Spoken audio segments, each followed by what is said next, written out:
بسم الله الرحمن الرحيم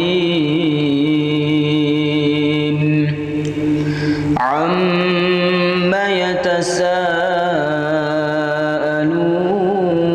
يتساءلون عن النبأ العظيم الذي هم فيه مختلفون كلا سيعلمون ثم كلا سيعلمون ألم نجعل الأرض مهادا والجبال أوتادا وخلقناكم أزواجا وجعلنا نومكم سباتا وجعلنا الليل لباسا وجعلنا النهار معاشا وبنينا فوقكم سبعا شدادا وجعلنا سراجا وهاجا وأنزلنا من المعصرات ماء ثجاجا لنخرج به حبا ونباتا وجنات ألفافا إن يوم الفصل كان ميقاتا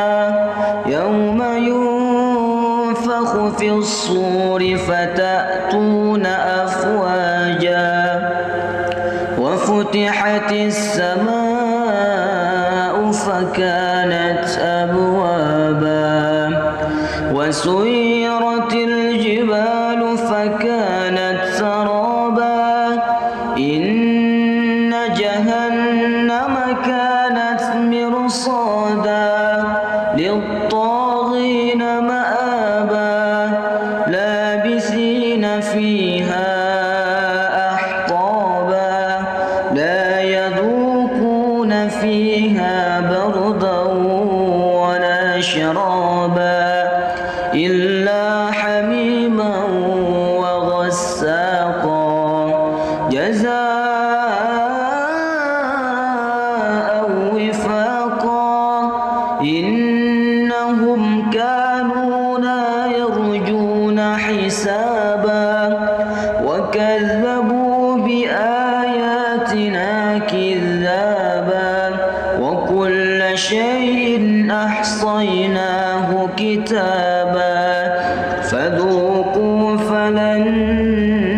نزيدكم إلا عذابا إن للمتقين مفازا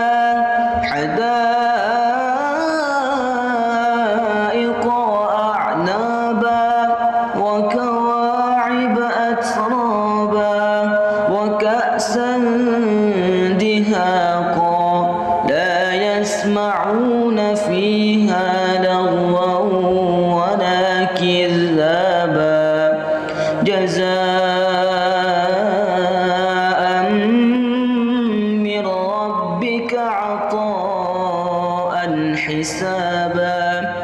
رب السماوات والأرض وما بينهما الرحمن لا يملكون منه خطابا يوم يقوم الروح والملائكة